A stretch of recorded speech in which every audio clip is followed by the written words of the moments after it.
Welcome to tonight's webinar. My name is Tara Lane, Operations Coordinator for CANDO Multiple Sclerosis. We thank you for acting on behalf and being more than you are RMS by attending tonight's webinar. The title is Strategies for Safe Eating and Swallowing, presented by Janet DeClark and Baldwin Sanders.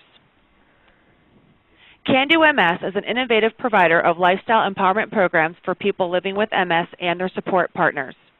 We empower people to move beyond their MS by giving them the knowledge, skills, and tools and confidence to adopt healthy lifestyle behaviors, actively co-manage their disease, and live their best lives. Please visit the MS CANDO website at www.mscando.org, where you can register for upcoming webinars and view archived webinars. Check out our CANDO MS Lifestyle Empowerment programs, including our CANDO program, Take Charge program, Jumpstart programs, and Jumpstart in Motion programs. You can share your CANDO promises and learn ways to contribute to CANDO MS or get involved. A few housekeeping items before we get started. Questions and comments will be addressed at the end of the presentation. We will answer as many questions as time allows. You can post your question by typing it in the chat feature located on the left of your computer screen. To submit a question, type in a small box that says Chat with Presenters. You can also listen to the live webinar through your computer speakers rather than having to call in. This presentation is being recorded and will be archived on the CANDO MS's website. All of our webinars are archived on our website, and you can view them again and again at any time. You can also view the webinar schedule and register for upcoming webinars. Those of you who are attending tonight's live program will receive an email with copies of tonight's PowerPoint presentations. At the end of the webinar, you will receive an evaluation. We do ask that you complete that because your feedback is very important to us and it helps us make our programs better. And we have two fantastic speakers this evening. Janet DeClark is a speech pathologist in private practice in Edwards, Colorado, as well as on staff at the Valley View Hospital in Glenwood Springs. She works with individuals with multiple sclerosis and other neurological diseases, as well as those with traumatic brain injury and stroke. Janet's experience is in the home health care, inpatient, outpatient, acute, and post-acute settings. Janet and her husband have 3 grown sons that live in Edwards, Colorado, and 2 labs, Lexi and Oliver. Baldwin Sanders teaches nutrition and food science at Western Carolina University in North Carolina. She has been a program consultant for CANDO Multiple Sclerosis for over 15 years. So we welcome both of you and are excited to hear from you. But just before we get started, I'd like to take a survey. On your screen, you'll see a question that has come up. If you could go ahead and answer that survey, we just want to get an idea of who is on the call tonight. And you guys are answering. Thank you for answering. Okay, we're going to go ahead and get started. So I'm going to go ahead. It looks like we have about 80 people living with MS on the call, healthcare professionals, as well as some support partners. So welcome to all of you. And we're going to go ahead and get started with the presentation, and I would like to introduce Janet DeClark, our first presenter. Thank you very much, Tara. This is always kind of an acquired taste for me doing a webinar. I actually do a lot of gesturing to nobody here in my office. So I'm going to try to have some of that enthusiasm translate onto the computer a little bit. As Tara had said, I am a speech pathologist. I do work a lot with swallowing. And so the first thing I'd like to ask is, do you currently have swallowing issues? I'd like to get some idea of whether or not you are dealing with swallowing issues. So if you could please answer either yes or no to this question, that'll help me to understand what people are dealing with.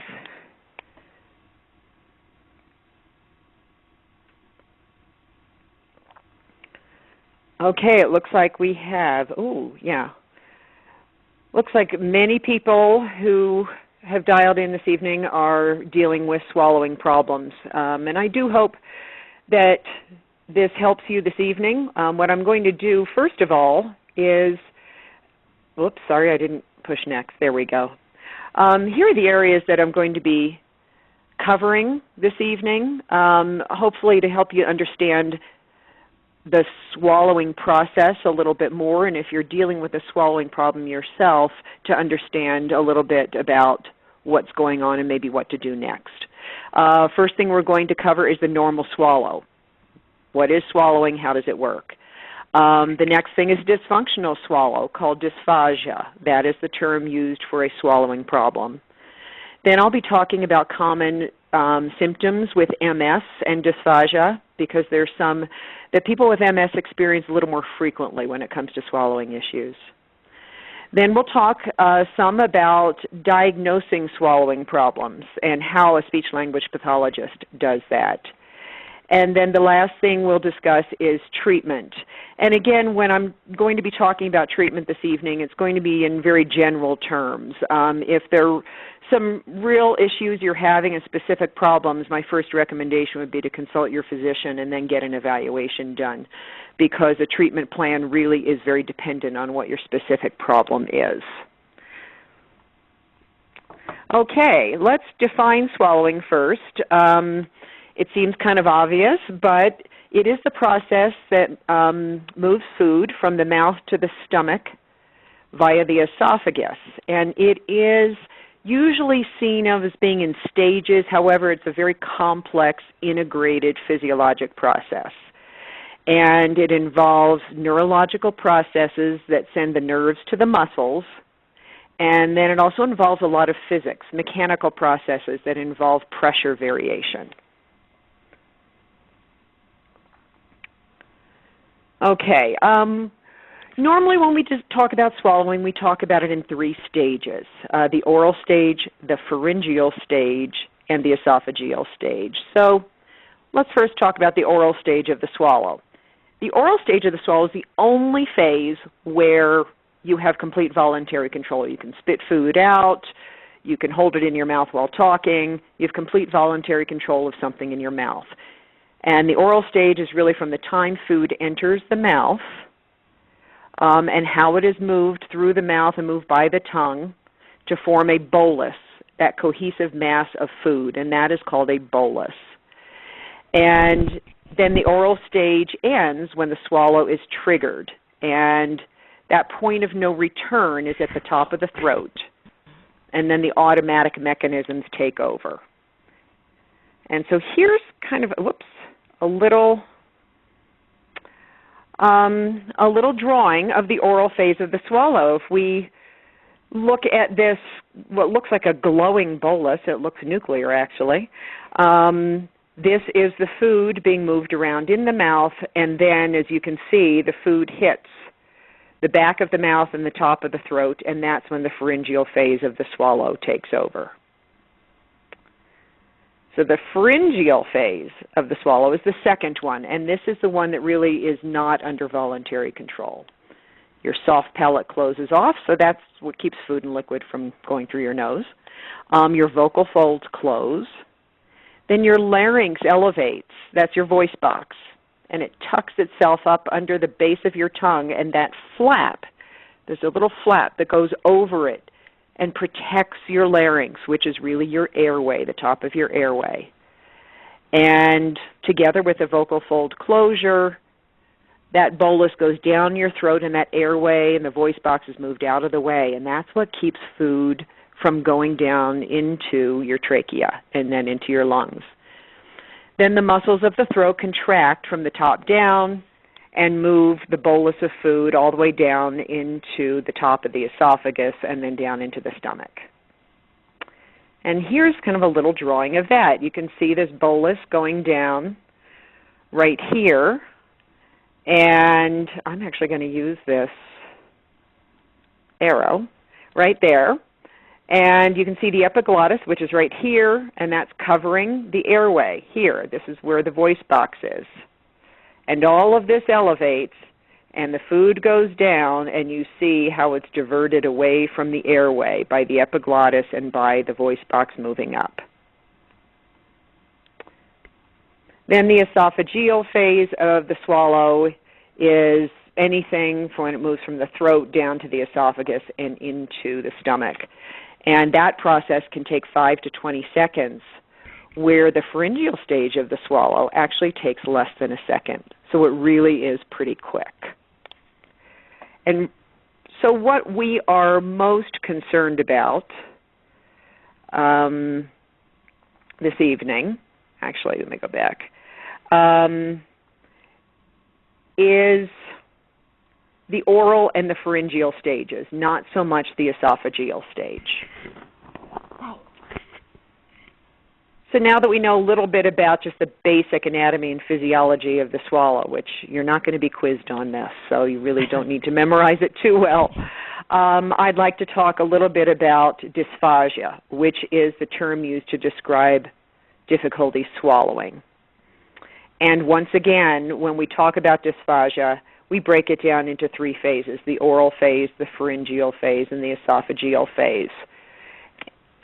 For people that are having swallowing problems in the oral phase, it could be discoordination, reduced tongue strength, poor labial closure, meaning it's hard for the lips to hold the food inside the mouth, and a lot of times trouble moving that food from the front of the mouth to the back to be swallowed.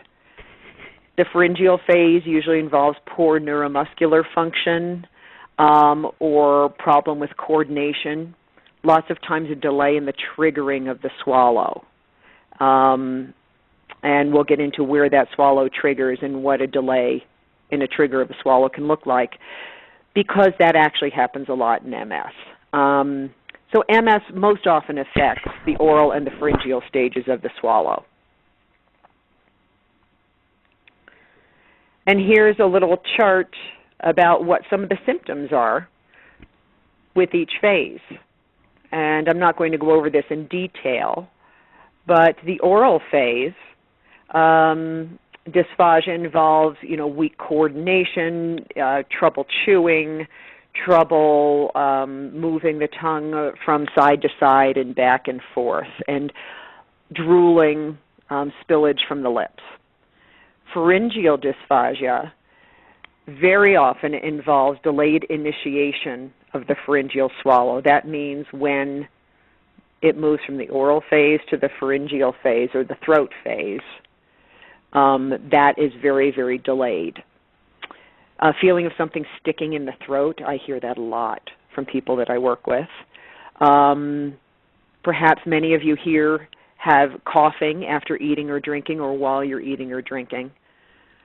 Other symptoms are wet, gurgly, and hoarse voice quality after eating or drinking, or perhaps even shortness of breath during any sort of oral intake. And the esophageal phase usually involves things such as reflux and gastroesophageal reflux disease.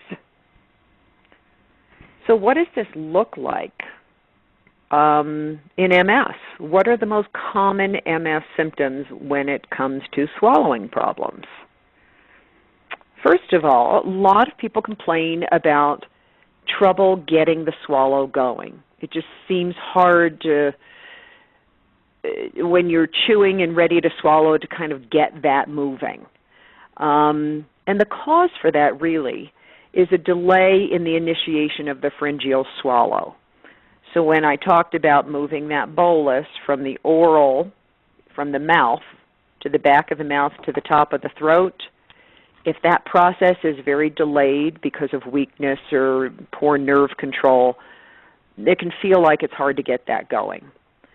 It can happen more often with thin liquids and saliva, and so when you sometimes have that that really sudden coughing episode, usually that has to do with a delay in that swallow trigger. It's just not moving quite as quickly as it used to. And that is defined by the swallow triggering farther down the throat. So instead of it triggering at the top of the throat, the food actually moves farther down the throat before everything starts to move in synchronicity. And that can be a problem sometimes. It can cause some coughing episodes and choking. Okay. Another complaint I hear a lot is feeling like something is sticking in the throat.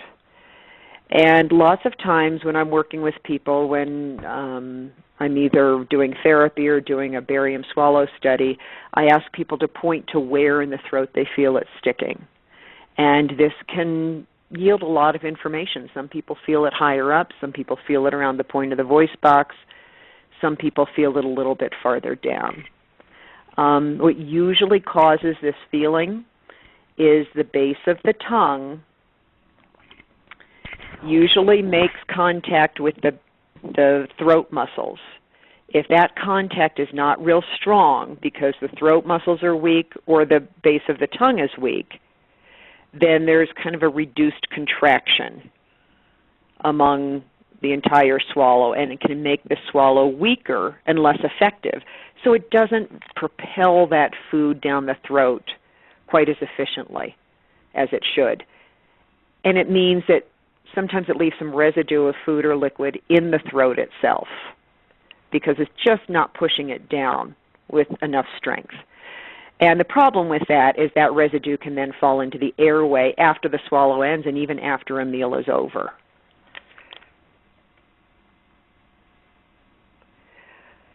Then there's the feeling that something is going down the wrong throat, or as my grandmother used to call it, swallowing down the Sunday throat.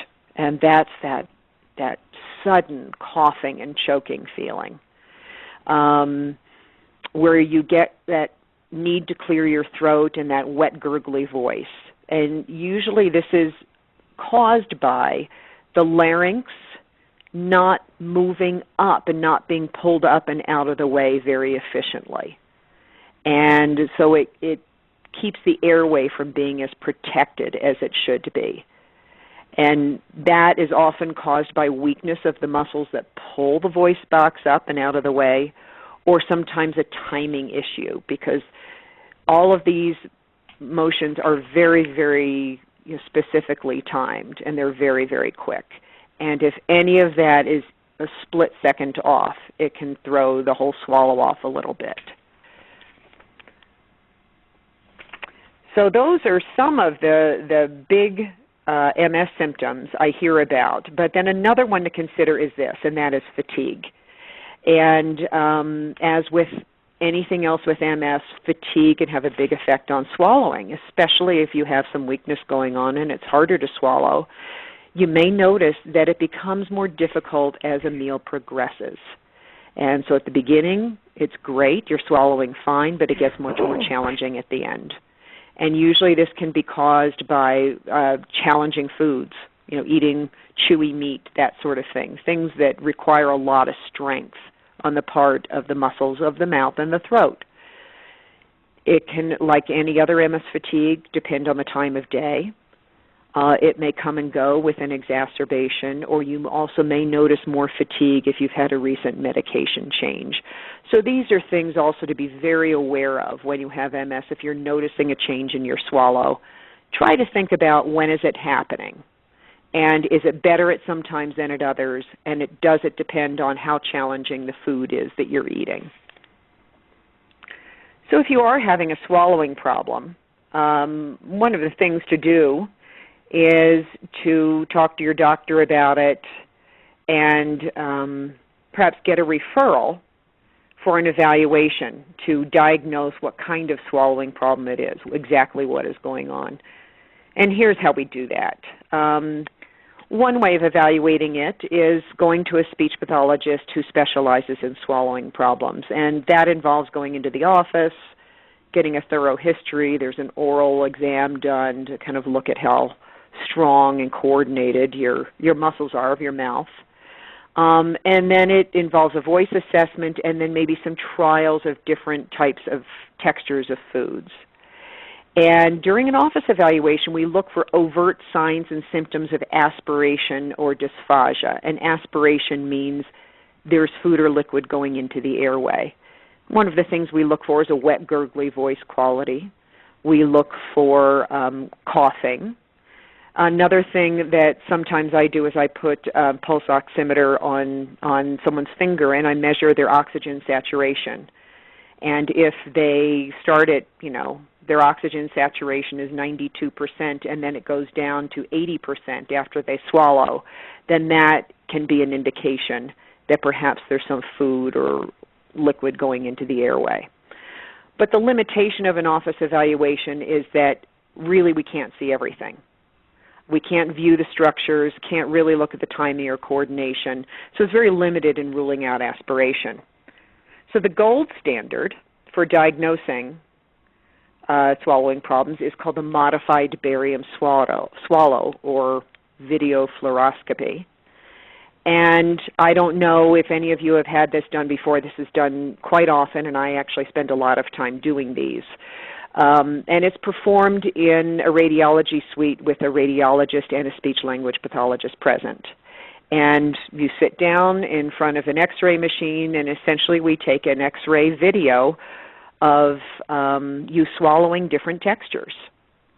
And what I do is I give thin liquids to somebody, then progressively thicker liquids, then pureed type foods, and then chewable foods. And they're all mixed with barium so we can see them on an X-ray. And I watch all the structures. You can see all of the structures of the mouth and the throat and the top of the esophagus in a modified barium swallow. So not only can we detect whether or not there's penetration, which is that food entering the top of the airway, or aspiration, which means food is actually going down into the trachea. We can also look at weakness, discoordination. We can help people use compensatory strategies to see if perhaps tucking their chin helps them to swallow a little more easily, turning their head. We can try a whole lot of things during this assessment.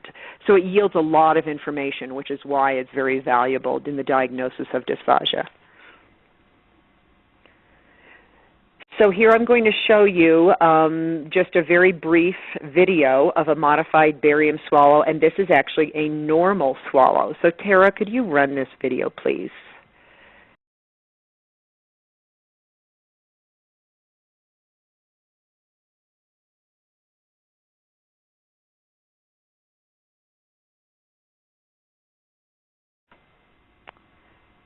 So that was a normal X-ray, a video fluoroscopic X-ray of a swallow. Now I'm going to show you on this next one what dysphagia, pretty severe dysphagia and aspiration looks like. And again, I want to say that it can look very different on everybody. So this is by no means representative, but this is just a pretty good picture of what dysphagia and aspiration looks like. So Tara, can you run this, please?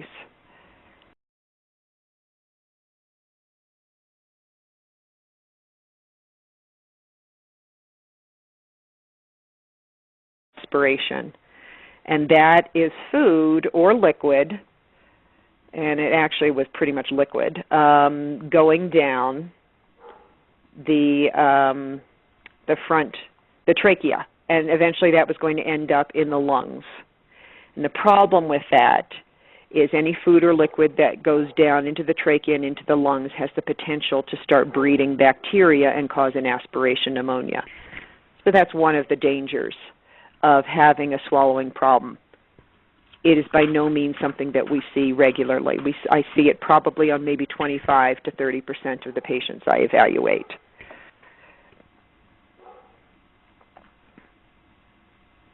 Okay. And here's just another picture. You'll see this little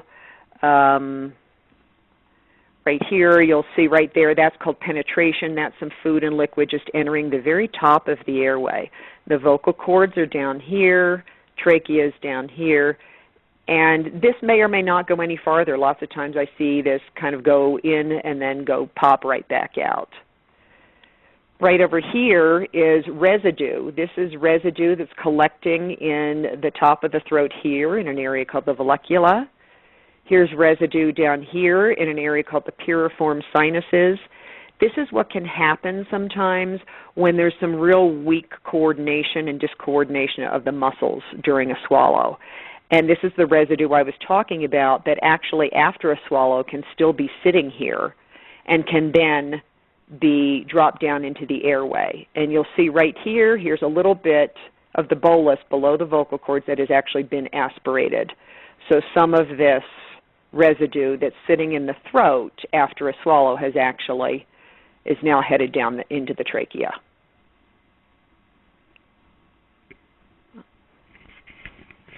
And another test is called a FEAS. I'm not going to go into that at all, but that's just another way to look for aspiration. A FEAS is an endoscope that's inserted through the nose and goes down and looks at the throat during a swallow. And we can pick up aspiration with that, but it really doesn't yield a whole lot of information about how the structures move together. There's a picture of what a FEAS is. Okay, so we just talked a little bit about diagnosing dysphagia.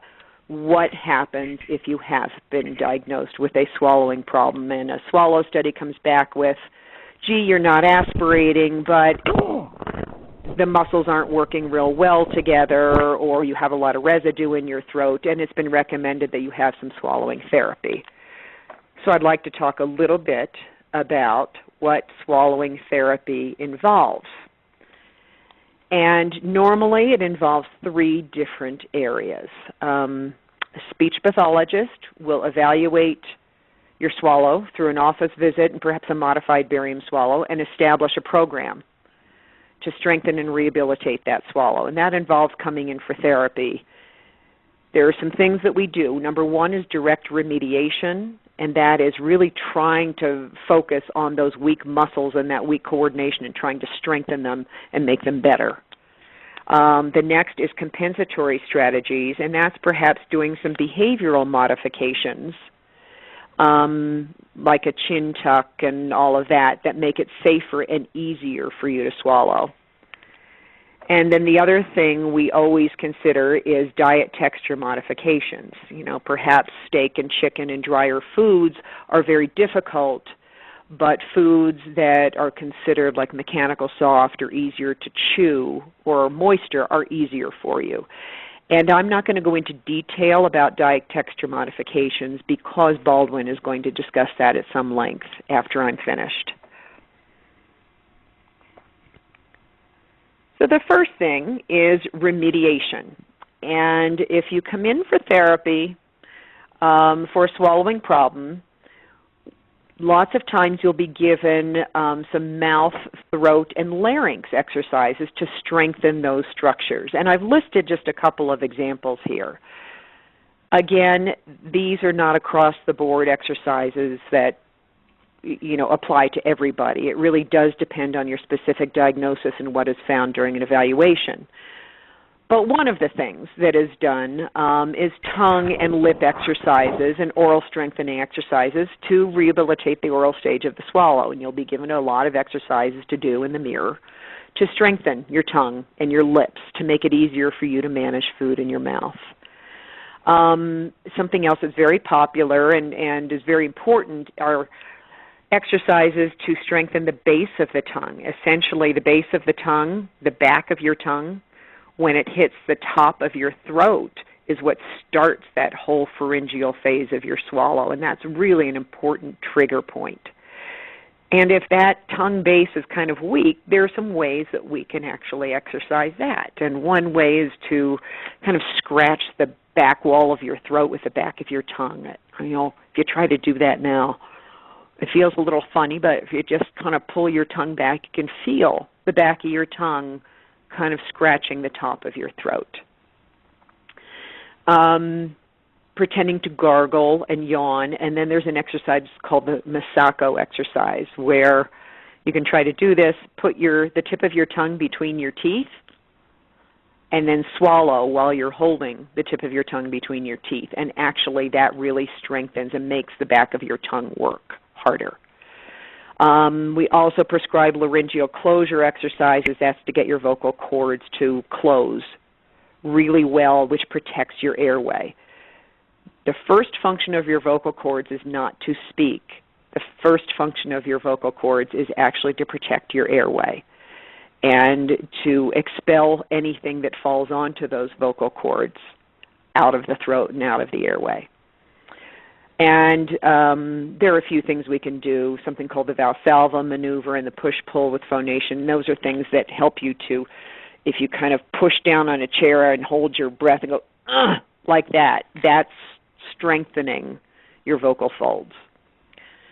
Another form of remediation that has actually become very popular is neuromuscular electrical stimulation.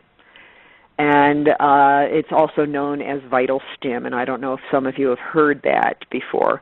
There hasn't been a whole lot of research done with that with MS, although there are plenty of MS patients that have undergone this.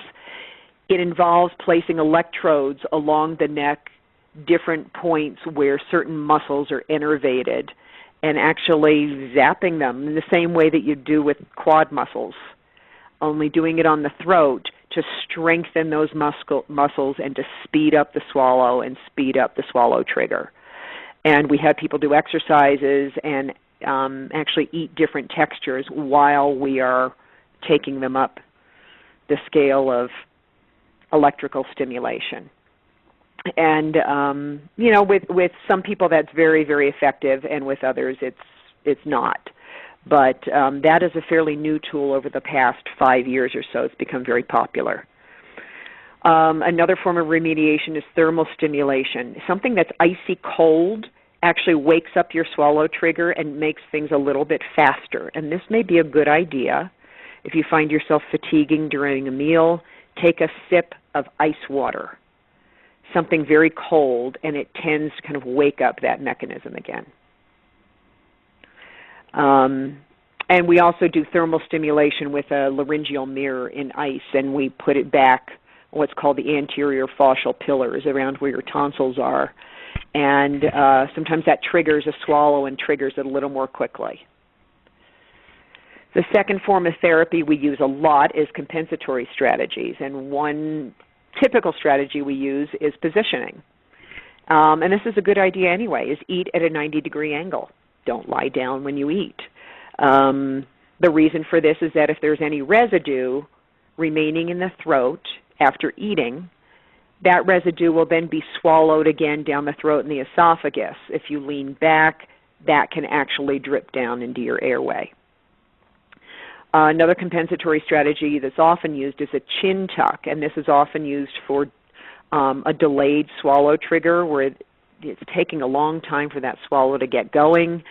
A chin tuck actually protects the airway a little bit, and it's where you tuck your chin down to your chest just as you're swallowing. So you put the food in your mouth in a normal way, you tuck your chin to your chest when you swallow, and it gives that swallow trigger a little more time to fire, and that airway a little more time to get itself out of the way before the food goes down past it.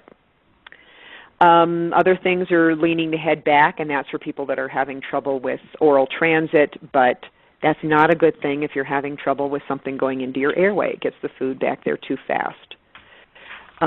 People may have weakness on one side of the throat or the other. So a head turn in the direction of the side of the weakness is something we often use. If someone is weak on the left side of their throat, they can actually accumulate a lot of residue of food in that little pocket, in that weak area. If we have them turn their head to that side, say the left side if that's the weak side, then it closes off that weak area and helps the food go down without pocketing. So those are just some examples of some compensatory strategies we use. The others are swallow maneuvers, like an effortful swallow, which is just, we tell people, just swallow really, really hard. Just concentrating, tensing up every single muscle you have when you swallow. And something called the Mendelssohn maneuver, that's where somebody literally holds their voice box up and keeps it up and out of the way while they swallow, and it protects their airway. A supraglottic swallow is holding your breath while you're swallowing, and it closes the vocal folds. By the way, we don't breathe when we're swallowing anyway, but holding your breath for a little bit longer actually keeps your airway up and out of the way and makes swallowing a little bit safer. And then something like that, it's called the supraglottic swallow. These are crazy names, and you don't need to remember them. But if you ever do go into therapy for a swallowing problem, you are going to hear these terms and probably be taught some of these techniques. But that also protects the airway, and that involves holding your breath and then giving a little cough before you start to breathe again, which will clear anything that may have fallen onto your vocal cords. We use sequencing strategies like swallow again. Lots of times a dry swallow in between bites or sips will clear any residue in the throat. So we'll say do a dry swallow. Take a bite of something, chew it, swallow it, then take another dry swallow, and very often that clears the residue. Alternating liquids and solids can do the same thing. Take a bite of something, chew it, swallow it, take a sip of a liquid, and that may clear the residue as well. Another strategy is swallow, then cough or clear your throat, which may clear anything that happens to be sitting on your vocal cords, and then swallow again. And the other really good strategy, which I think is just good across the board anyway, is a slow pace. Slow down your eating. If your swallow has slowed down, then slow down the presentation of food to kind of keep up with it. And put your utensil or your cup down between bites and sips and give yourself a little more time. So those are just some examples of some of the strategies and remediation techniques that we use. It is by no means comprehensive, but there are some very general strategies that I'd like to pass along that are pretty good to remember if you're having a swallowing problem right now that may be kind of minor and annoying at this point. First of all, be mindful when you're eating. That is, reduce distractions. It's common for us to have conversations during meals, talk with our mouths full, that sort of thing. If you're having a swallowing problem, you actually need to become more aware of your swallow. And that's kind of annoying for something that's been as automatic up to this point. But it does tend to help your swallow and make you a little bit safer. Be aware of the effect of fatigue. Eat shorter and more frequent meals or take rest breaks during a meal. Eat the more challenging things at the beginning of the meal and the less challenging things at the end. Another really good piece of advice is maintain good oral hygiene. If you do have a problem sometimes with aspiration, if once in a while something drips into your airway, if you're brushing your teeth regularly and using mouthwash and all of that, and your mouth is really fairly clean, it actually controls the oral bacteria that gets swallowed and lessens the risk of pneumonia if aspiration is a problem. So actually that's really, really important, is maintaining good oral hygiene, which your dentist will tell you that anyway. So here's just another reason to take care of your mouth. I already talked about sitting upright at a 90-degree angle and stay that way for at least 30 minutes after a meal. And I'm always kind of surprised at how many people I know that do eat in lazy boys. And they go, oh, okay, then maybe I shouldn't be eating in the recliner. It's like, well, no. This maybe is a good idea to actually sit at a table in a chair upright and have a meal. It's a far safer way and a more mindful way to eat. And if you are having a swallowing problem that is persistent and it's worsening and it's something that's really bothering you and it's really affecting your life, by all means talk to your doctor about it and get a referral for an evaluation. Normally, the sooner you address something like this, the easier it is to remediate and to handle therapeutically. So the next stage of therapy that we usually address is diet texture modifications. And I'm finished with my part of this webinar. I'm going to have Baldwin, our dietitian, take over, and she's going to talk at great length about maintaining good nutrition as well as texture modifications if you have a swallowing problem. Baldwin? Thanks, Janet. That was so interesting and informative. And boy, those videos were really eye-opening. That's really, you can see it. So I'm Baldwin, and I'm coming from Western Carolina University. And I'm going to talk about dysphagia and nutrition. Okay. Now, being a professor, the first thing I'm going to do is ask you to take a little test. And are you making any modifications in your diet due to your swallowing problem? Yes or no?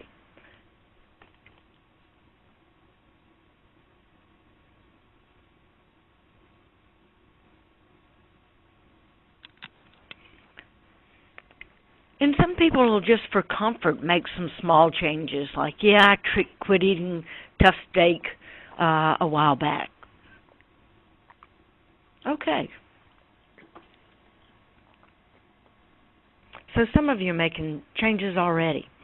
Now, the most important thing about nutrition is that a diet must taste good, meaning that it must smell good, it should be appetizing, it should look delicious, it should be spicy with a variety of taste, and appropriate temperatures, and eating should be an enjoyable experience.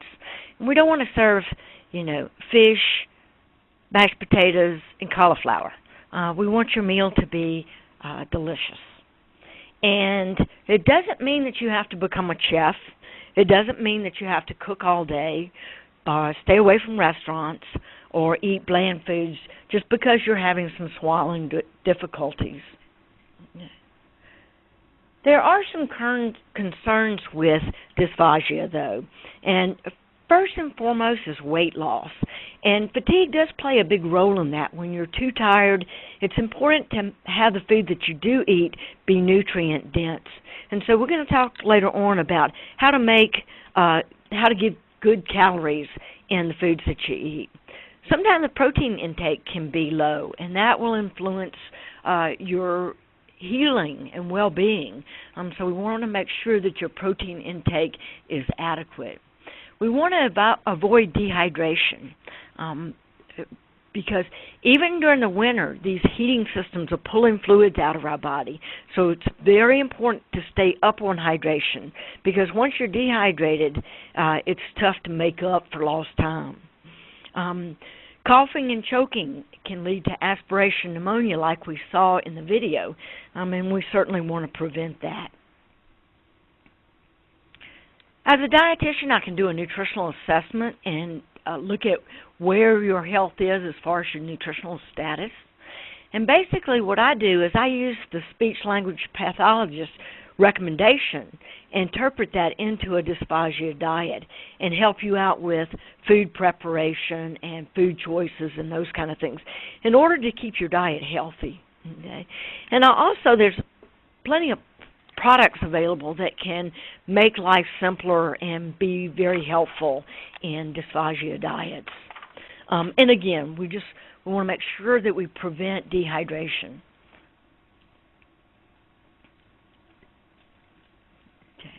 Now, frequently thickened liquids are used in dysphagia diets, and thickened liquids will slow the transit time during the process of swallowing. Okay. And there are three different consistencies that we'll talk about, and that is Nectar Thick, Honey Thick, and Pudding Thick. And you can kind of visualize what those terms mean.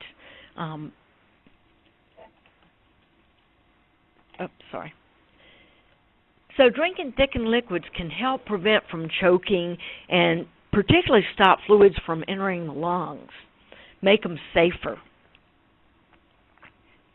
Now, Nectar Thick means the consistency of eggnog, apricot nectar, milkshakes, or buttermilk, just starting to slow down that flow.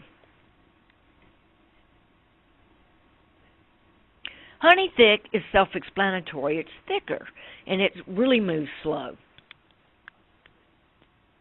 And then there's Pudding Thick, or Spoon Thick, and that basically is holds its own shape.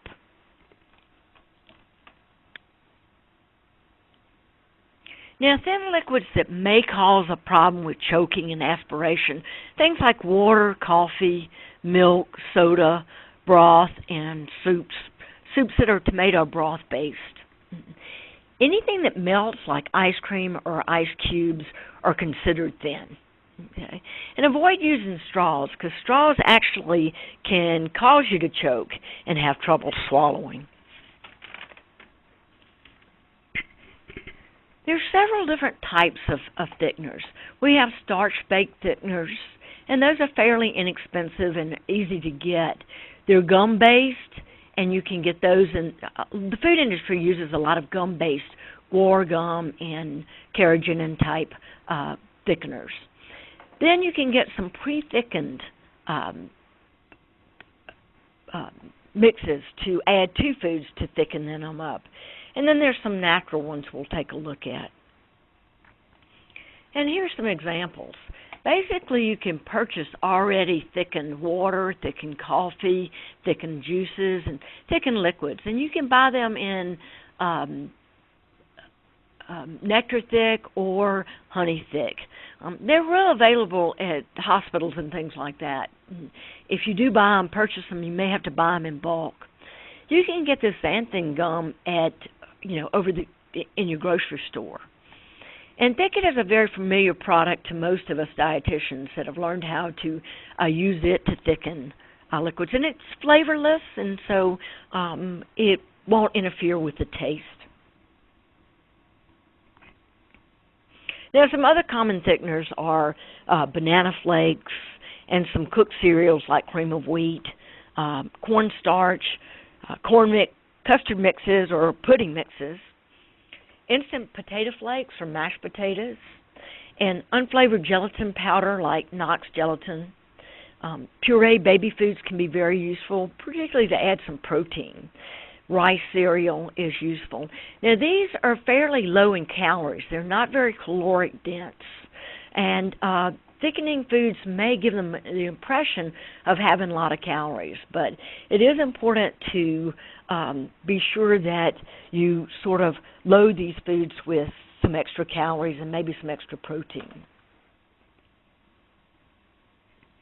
Now, your basic guidelines for thickening liquids is to add either 1.5 teaspoons of the thicket for Nectar Thick, 1.5 tablespoons for Honey Thick, and 2 tablespoons for Commercial Thick.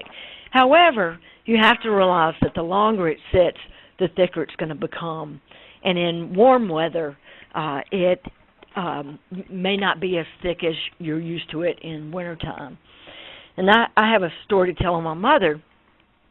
She was dysphagic for a good long time, and when she was 86, we were afraid it was going to be her last Thanksgiving, so all 5 kids came home to visit with her in New Orleans, and we got her to my sister's house. I had picked her up, and my sister said, "Mom, you want a drink?" And she said, "Certainly." And so I said, "Well, I brought the thicket. We'll need to thicken it." And so my sister had me thicken this bourbon, whatever it was, and so I go to answer the phone, and I come back to the kitchen, and I'm like, "Whoa, smells like bourbon in here." And my sister said, "Yeah, it got so thick I had to dilute it." I'm like, "You diluted it with bourbon?" So she didn't realize that, maybe she could have used some other liquid to thin it out. My mother sure enjoyed it, though. Now, the National Dysphagia Diet was designed so that we could standardize the terms for consistency.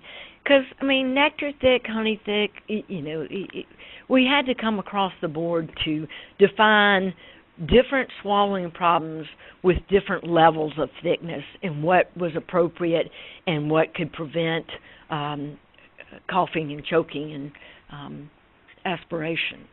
Okay. Now, the first level is pureed, and it's a very homogeneous, cohesive, pudding-like, and it really doesn't require any chewing ability. And it's designed for those folks that have moderate to severe dysphagia with the poor oral phase that Janet talked about. And it's important to protect the airway. In fact, these people may need to be watched while they're eating and eat with other people and be under supervision. Keep punching the wrong thing. Okay, and you can see that some of these are designed to look very nice. And again, they should be seasoned and spicy when things need to be spicy, warm when things need to be warm, and look appetizing. There's no need for them to be bland. And in fact, whoever prepares it should in fact taste the food to make sure that it's well seasoned. There are food molds, but they're limited. And I work with a dietitian whose Aunt Muriel lives with her and requires a level 1 puree diet.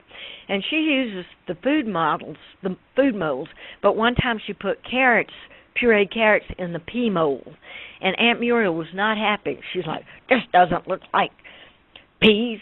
And so she didn't fool Aunt Muriel. But these are useful. It's just that, you know, if you have 2 vegetables a day, you run out of molds.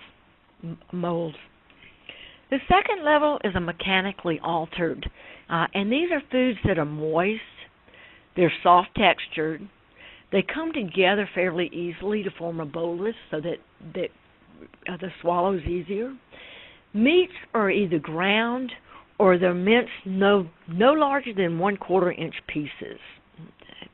And so this is transition from a pureed to more solid textures. Chewing ability is required, and the texture is appropriate for mild to moderate, either in the oral or pharyngeal dysphagia. Again, this may need to be supplemented with calories, and we'll talk about how to add more calories to this. A little butter to the peas and carrots will help.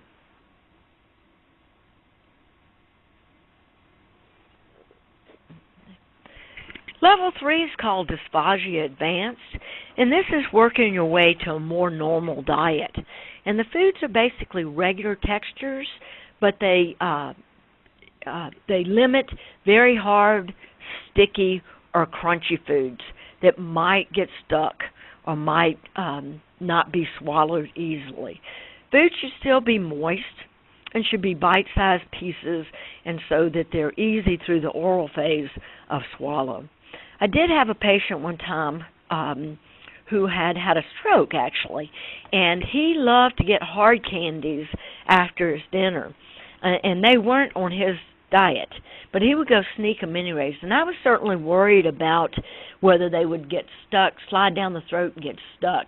And so I finally got the doctor to order that peppermints were okay, but that he needed to be around somebody when he swallowed those peppermints. And you can see how they could cause some airway problems. Now, adequate chewing is required for this stage of the diet. Okay. This is just a great cookbook, soft foods for easier eating. Delicious sounding recipes, well seasoned, and I think that you would find this very, very useful. And I see that time's running out, but I want to be real clear about just some things, and that's the importance of hydration. And generally people require about a ½ ounce of water per pound of weight. For example, a 120-pound person requires about 60 ounces, and that's 7½ cups of liquid, which sounds like a lot. But foods can count as that liquids, and a lot of foods are about 85 to 95% liquids. For example, fruits and vegetables, soup, and custards. And you really want to make sure that you prevent dehydration, because once they're thirsty, it's hard to play catch up to hydration. And so you want to, offer people some liquids throughout the day, even if they have to be thickened, but to try to get them to take small amounts throughout the day. Okay. Some of the symptoms of dehydration occurs at about 2% of weight loss. So if somebody's 100 pounds and they've lost 2 pounds, they've lost too much fluid. And again, thirst, it doesn't go right away. And so once you're thirsty, you're already dehydrated. And another thing is dark-colored yellow urine is a sign of dehydration, and also fatigue and chills. And if this goes on too long, it can certainly be a medical emergency. And so severe dehydration is rapid heartbeats, cold, clammy skin, no urine, and fatigues and headaches. And that's certainly concerning. Okay. Increase in protein. You can increase protein by adding non-fat dry milk solids to just about anything. Mashed potatoes, pureed vegetables, and it's a fairly cheap source. Eggs is another good way. Adding yogurt, and it doesn't necessarily need to be the low-fat, skinny yogurt. You may need the calories of a higher calorie yogurt. Silken tofu has a smooth texture and can provide some protein. Custards, cheese sauces, even adding, and I'm not a big believer in Cheese Whiz naturally, but Cheese Whiz to warmer foods may give you some more proteins and calories. Whey protein, and if it's whey isolate protein, it's going to be lactose-free, which is helpful.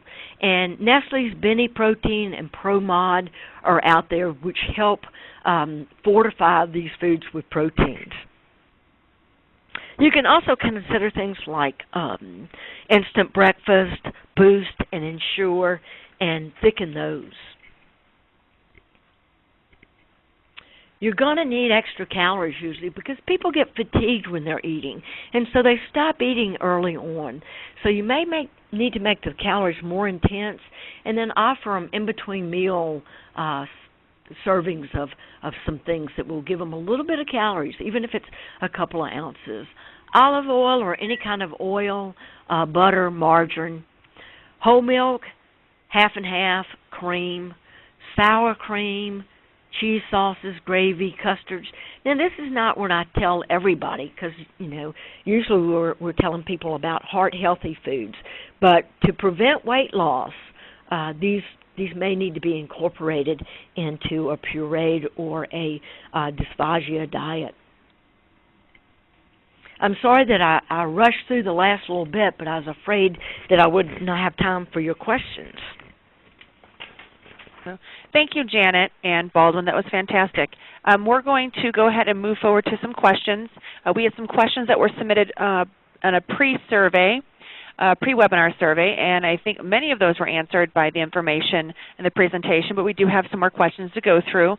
We're going to go a little bit longer than 7 o'clock to ensure we get some of these questions answered and then close the presentation. So the first question would be for Janet.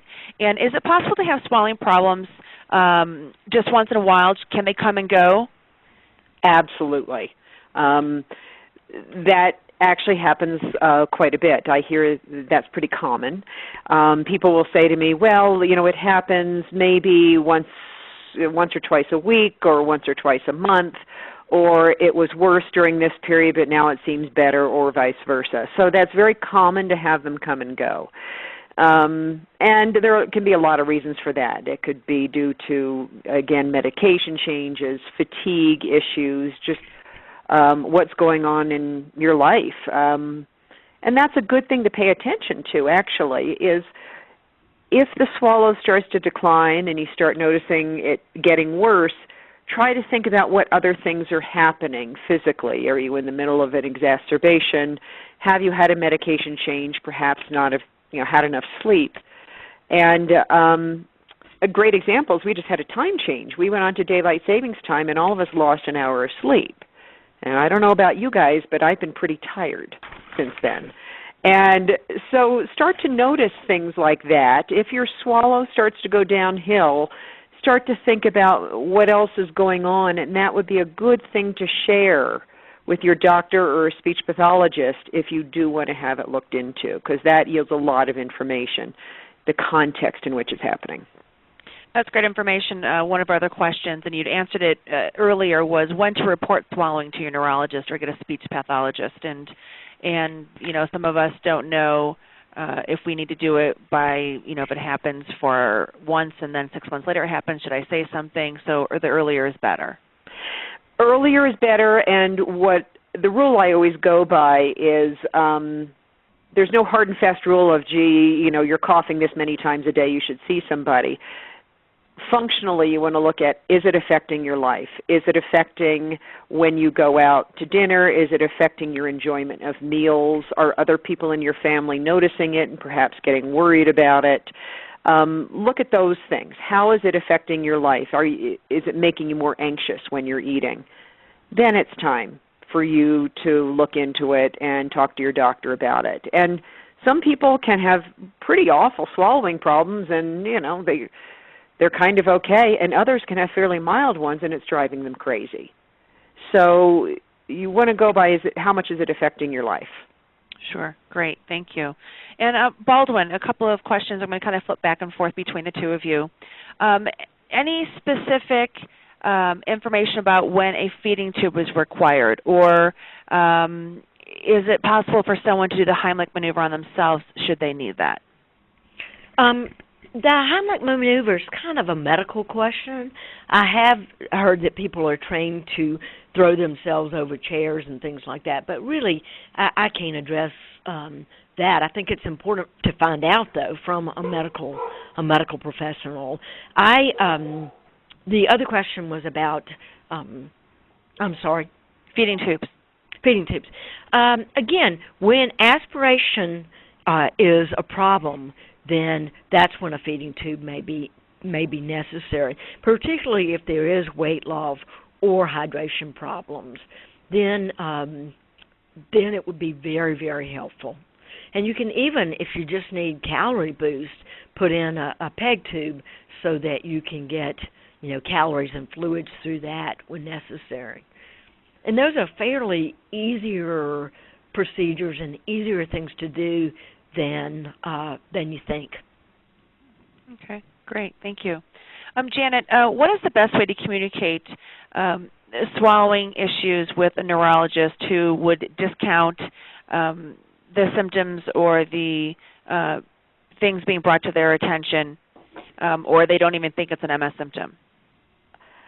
Well, ultimately, it really doesn't matter whether or not it's an MS symptom. If you're having a swallowing problem, you're having a swallowing problem. And it may be due to something else or it may be due to MS. So bringing that up to your doctor, really the question, perhaps you're not asking the doctor to determine whether or not it's due to MS. You just want to say, I'm having a swallowing problem and I'd like to do something about it. I always think one of the best ways to get across to somebody that may be discounting it is to just be very, very clear that it's bothering you and you want to do something about it. And that may be the best way to do it. Really, it may be due to MS, it may not. It really doesn't matter. If you're having a swallowing problem, having it investigated is a good idea. And you had mentioned earlier different exercises or strategies to help those with swallowing. Are there any medications out there that can help with this? And on a side note to that, Baldwin, if you want to piggyback on that, there's been many questions about being able to swallow medication pills and difficulty in that. I actually have a great way to do that. So. And please feel free. First of all, what was the first question? Are there any medications to help with swallowing other than exercises that you presented in the presentation? I am not aware of any medications. It does not mean they don't exist. That's out of my area as far as what medications may address it. I do not have any patients that I've worked with that are on any medications that address their swallowing specifically. Usually it is more of a therapy and strengthening type of issue. That doesn't mean there aren't medications out there. And again, certain medications you may be on for your MS may improve it just because it improves some of the symptoms of MS, and the swallow may improve along with that. I have a lot of people ask me about swallowing pills, and lots of pills are time release. So if you cannot crush the pills, a good thing to do is put the pill in a spoonful of yogurt or applesauce or pudding, something that's kind of slippery and slithery. Put the pill in that, spoonful of that, put the spoon in your mouth, and then drink water, and it will slither down your throat. Right. Because essentially when you take a pill just with water, that water goes down before the pill does. So you want to send the pill down with something that's slippery. Great advice. Thank you. And Baldwin, you were talking about thickeners and providing ways to make foods more safe for people. In an instant where someone may have been diagnosed with an intolerance to gluten, do any of those thickeners have any of gluten in that they need to be aware of? Yes, that's a great question, and I should have checked that out because I'm getting so much more aware of people with gluten intolerance. I can't answer that without taking a good look at the ingredients, but we do need to find that out. I have a friend that deals a lot more with gluten intolerance, and she can tell you that Hellmann's mayonnaise is the only mayonnaise that doesn't have gluten. And I'm ashamed to say I cannot tell you that right now about the products I've recommended, but by tomorrow I will be able to. And certainly things like custards and sauces are probably going to have flour-based. But they put flour into a lot of things that we don't know about. And so I would be suspicious, even baby foods. So I'm so glad somebody brought that up because I need to find that out, and that's an excellent question. So read labels and do some research. Yes, yes. If it's new to you or something that you're dealing with. Yes, absolutely. Excellent. And make the company know. Call the 1-800 number, because the more we bellyache about gluten in products, the more we might be able. The food industry's responded with some good products, and so. Excellent. Thank you. And to piggyback on that, Baldwin, do any specific foods or liquids cause more swallowing problems than others? For example, you were saying that the thinner liquids, maybe water, that sort of thing, or even as an example for food, maybe apples, be more challenging. Again, that's kind of a variable that's independent on the person. There are some, as things get further down, when you're talking about the esophageal swallow, there are some different foods that loosen up that esophageal sphincter, but that's more talking about heartburn and things like that more than the mechanics of eating. Things that have more weight to them sometimes slide down better, and so it's very variable. It does vary a lot. It's very individual. And sometimes things that are thicker are harder for people because it requires more strength on the part of the tongue to move it back and to press against the pharyngeal wall to swallow it. So it's as Baldwin said, it is a very individual thing. Great. Thank you. We're going to take about 3 more questions and then close. Had several questions both during tonight's presentation as well as during the pre-survey questions that came through about tips to avoid gagging or getting the hiccups while swallowing. Hiccups. Well, gagging and hiccups are 2 different things. Hiccups are actually caused by spasm of the diaphragm. And gagging is something that occurs when something kind of hits the top of your throat or the back of your throat. And so those are really 2 different questions. If you're gagging and you're noticing you're gagging as something's entering your mouth, it could be that you have a hyperactive gag reflex and it's too far forward. Your gag reflex is supposed to be farther back in your mouth at about where your tonsils are. When somebody puts a tongue depressor there, you gag. If it's happening farther forward, then I would actually ask your doctor about that. There are definitely things you can do to habituate that gag and move it farther back. But if you're talking about gagging, meaning choking on food, that sounds like a food sticking issue. And that would also involve, having an evaluation and seeing what types of foods it's happening with, what sorts of compensatory techniques can be done to avoid having that happen. So I know it's kind of a general answer, but it's, gagging is one thing, choking is another thing, and hiccups are something different. Sure. Okay, so when in doubt, talk to your professional. Yeah, and it could be the hiccups too, perhaps you're swallowing some air as you're swallowing, and that could overstimulate that nerve in the diaphragm and cause some hiccups. But if it's something, again, that's bothering you a lot and it's happening and really affecting how you eat, it's something to bring up to your doctor. Great, thank you. And in one of your videos, you had talked about some of the aspiration going down into the lungs, and we did have a question of what happens to the food that goes into the lungs, but it does not cause an infection? And that's a really good question. There are a lot of variables, and it's kind of beyond the scope of this evening's talk, about why some people get an aspiration pneumonia and others do not. And there are a lot of variables that figure into the development of aspiration pneumonia. And one of those is just the immune system doesn't do its job, and so the bacteria tends to colonize and develop. Another thing has to do with that oral hygiene, that sometimes bacteria from the mouth get swallowed along with the food. If there's a lot of bacteria, then there's a greater risk of pneumonia actually developing when stuff goes into the lungs. Age, dehydration, just medical status all figure into the development of a pneumonia. So it is not a pure cause and effect that if something goes into your lungs that you will develop pneumonia. You may not. It's just the risk goes up if something does, and we still don't know exactly what those things are, but there are a lot of factors that figure into it, usually just a weaker state and not an adequate immune response. Okay, great. And Baldwin, our last question is for you. In terms of swallowing, does the loss of taste affect swallowing, or even an individual's body weight affect the swallowing? Or yes, even, Janet, chime in if need. Yeah. I don't know of research on that, but actually I was talking to somebody today who has a lower taste threshold. And I think that it's harder to get interested in eating. And so I think it does contribute to weight loss and trying to keep your weight up. And therefore, and actually a lot of older people actually need spicier foods.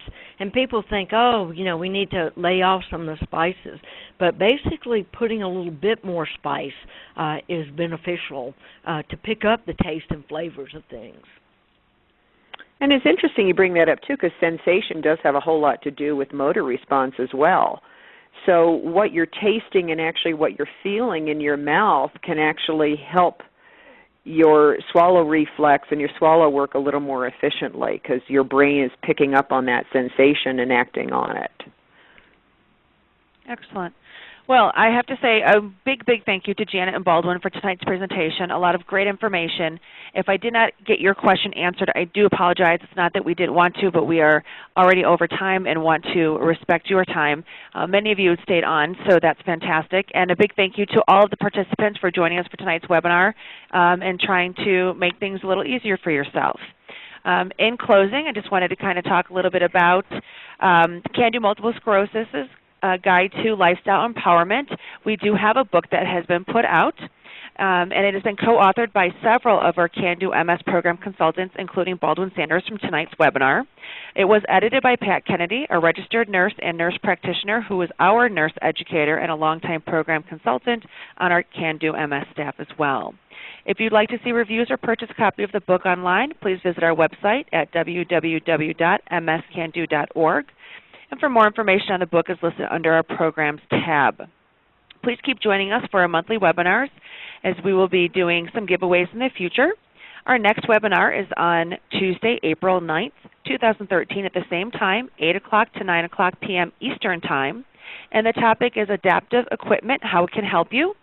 A special webinar on adaptive equipment to make your life easier. And our presenters that evening will be Kathy Sammartino and Julian Hansen-Zatsov.